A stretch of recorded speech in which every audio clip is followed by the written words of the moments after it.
¿Qué es la poesía? ¿Dónde la ubicamos?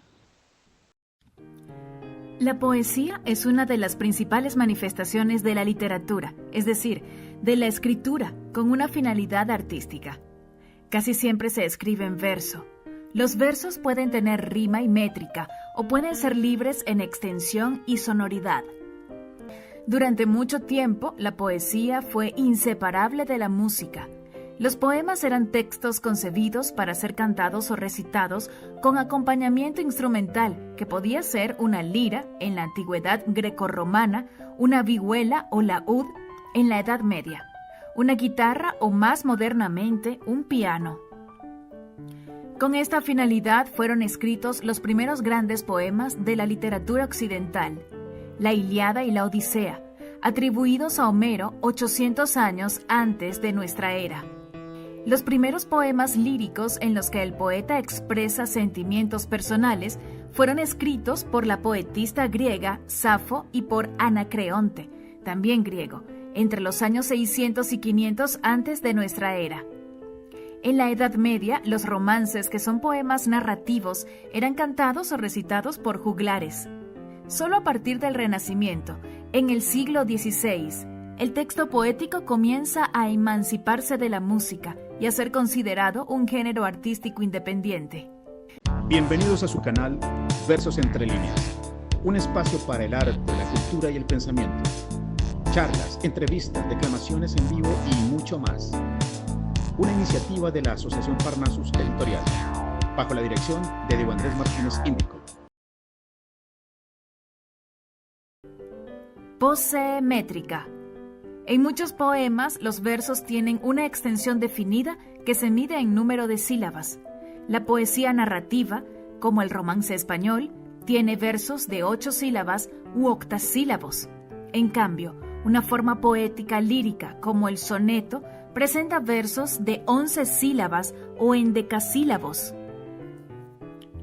Pose rima.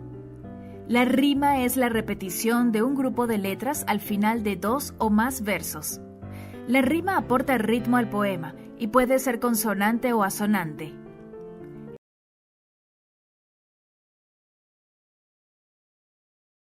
Épica.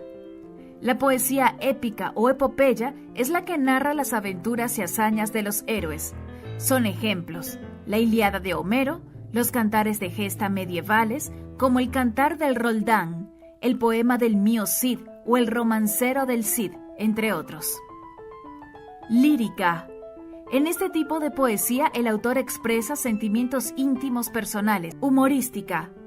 En este tipo de poesía el autor da rienda suelta a su ingenio con la intención de hacer parodia de otros poetas, de la poesía misma o de alguna situación social. El haiku. Es un estilo de poesía japonesa relacionada con el budismo zen.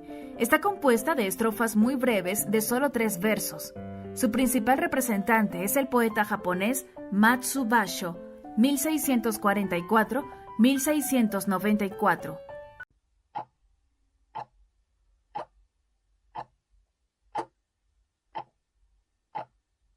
De hoy, entre líneas y versos, con el poeta Marco Fiel Chávez.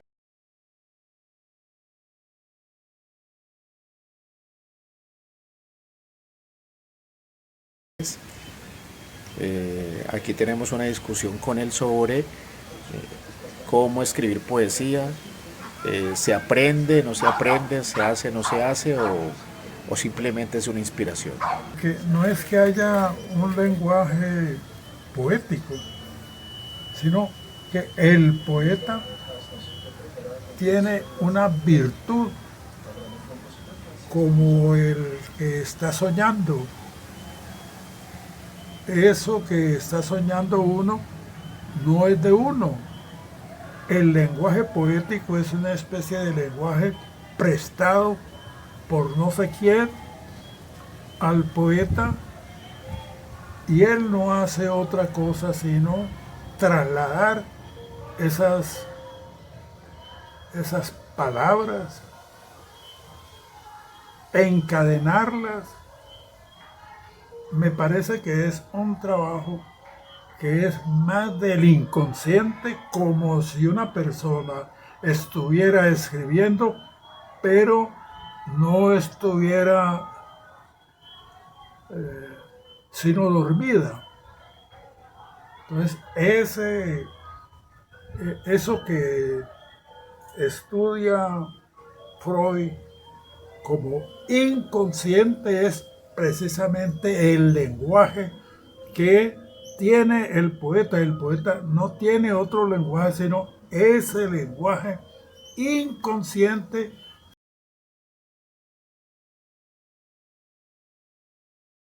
Arriba el cielo inmenso, pequeñez estrellada. Abajo el hombre oscuro, pequeñez desolada. Confundidos y pálidos en esta noche callan y cada uno al otro le increpa su distancia.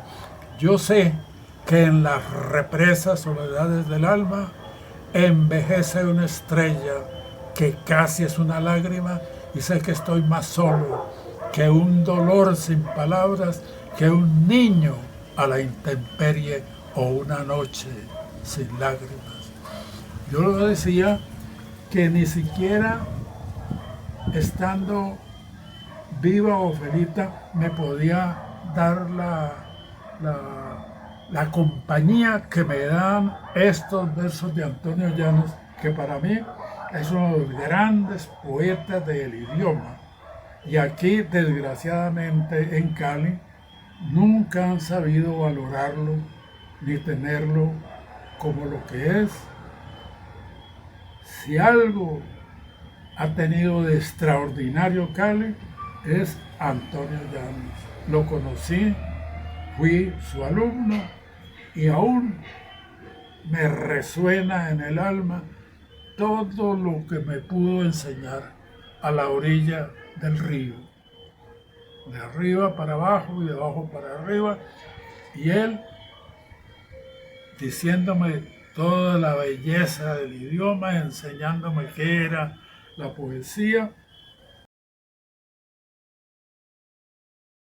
Marco Fidel, entonces, a estas nuevas generaciones preocupadas también por el idioma o por lo que pasa en su sociedad, ¿qué le recomienda? No hay que dejar que la gente crea que el idioma es algo sin ninguna importancia. No, lo más importante que tiene el ser humano y que lo diferencia del animal es el lenguaje.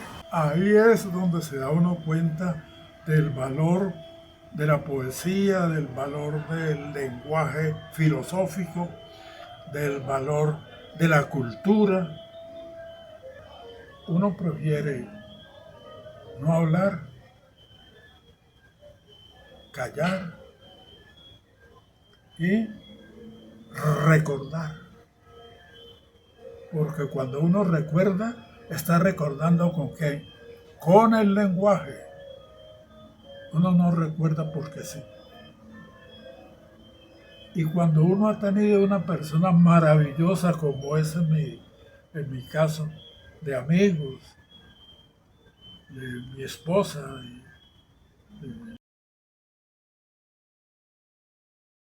sin hablar, de pronto está uno hablando mucho más de lo que la gente cree, que uno está en silencio. No, el poeta no está en silencio nunca.